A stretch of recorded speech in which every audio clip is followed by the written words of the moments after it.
event that took place in Calgary recently, exactly on this subject. I was there as camera. We had our reporter Alex Dhaliwal and Kian Simone, another cameraman, there as well.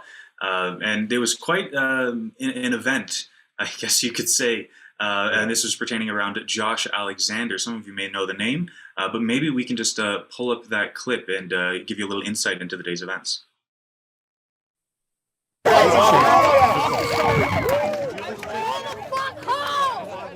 Sorry there.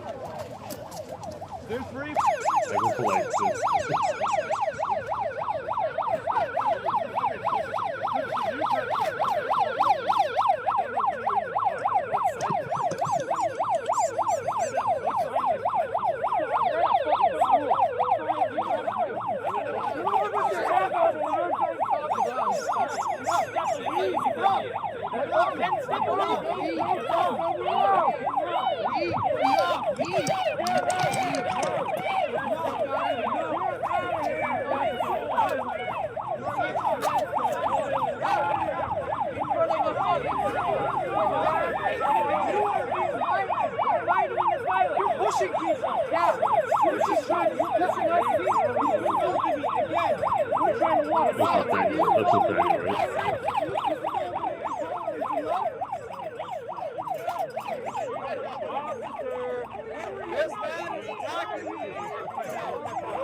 Get out of my way.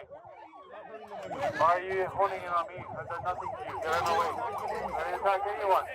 He attacked my stuff.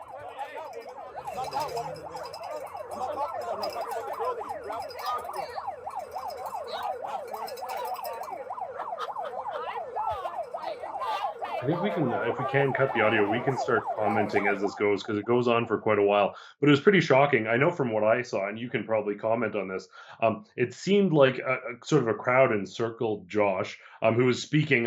For those who don't know, he was sort of outspoken on some of these trans issues and has garnered quite a bit of opposition for those perspectives. I think he was suspended from his school, a Catholic school, for harboring shockingly Catholic opinions, though I don't think he's Catholic himself, but that's an aside.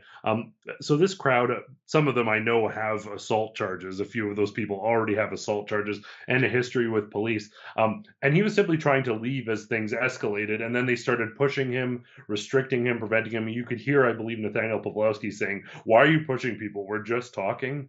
Is that effectively what happened from your perspective? So as Josh and Nathaniel and their group of a couple individuals, they were walking up to the school on the sidewalk, and already the Antifa members had lined themselves up along the sidewalk in front of the school, and they were just resting along the wall, basically. And then Josh showed up. They arrived, and we got the next clip up here. Josh showed up, and they started getting physical with him. They tried to prevent him from using the sidewalk and moving forward to set up where they had a speaker system. They just wanted to set up shop on the sidewalk, I guess, and speak to those who may have come out of the school to hear. And there were quite a few students that came out to listen. But before they could get to that, and before they could have a lot of great conversations with students that they had near the end of the day, this whole thing happened, and the Antifa members and a few specific individuals from here got charged with assault, or they got charges laid after the event, as you can see, clearly shoving him around obsessively.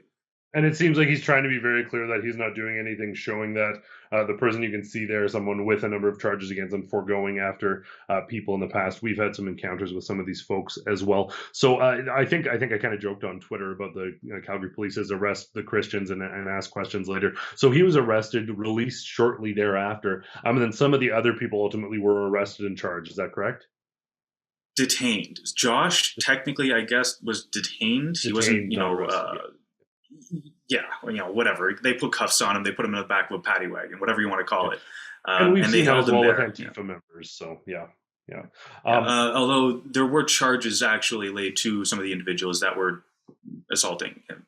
Yeah. And then I want to get to, I don't know if we have the clip, but the Bible burnings. So Josh was handing out Bibles to people. If we don't have that clip, that's okay. We can talk about it, but I know they were on social media. If they pop up, I'll stop and let those there. But handing out Bibles and sort of good faith, having these conversations. And then these individuals took to burning Bibles within the city. Our own Alex Dollywall, I think, put out a tweet effectively stating that imagine if this was the Quran, this would be completely unacceptable. But these people on Calgary streets, not to mention with a wildfire crises raging and a fire ban in effect, we saw people burning Bibles in the city.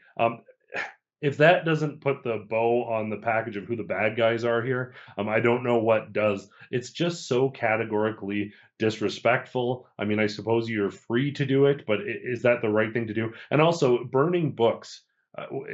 Is that the anti-fascist way of doing things, or no? I think it was the fascists who tended to burn the books. But hey, what do I know? Very few comments from politicians condemning this. Justin Trudeau, I highly doubt he's going to be making a trip to the location here to condemn these hateful acts. As, by the way, burning Bibles not the only thing that maybe not these people, but certainly some of their ideological counterparts do. They also like burning churches in this country. So yeah, and extremely troubling, especially the fact this was the high school I went to. These kids would have been my age I would have been this age a couple years ago. And to see students from this school, presumably doing this, ripping up Bibles, burning it in the street, they're not making a point. This is just pure wanton destruction. It's really heartbreaking to see, to be honest. Well, and as you see there, it was he lit it on fire. He stomped on it as well. They ripped up the pages, and as you can see, Josh, he's just hanging out, having his conversations. Right? It's a bit of that turn the other cheek mentality, I suppose. But at the end of the day, it's not going to stop him. Where are these people going to go that they burn books? At the end of the day, how far are they going to get in life? Yeah, exactly.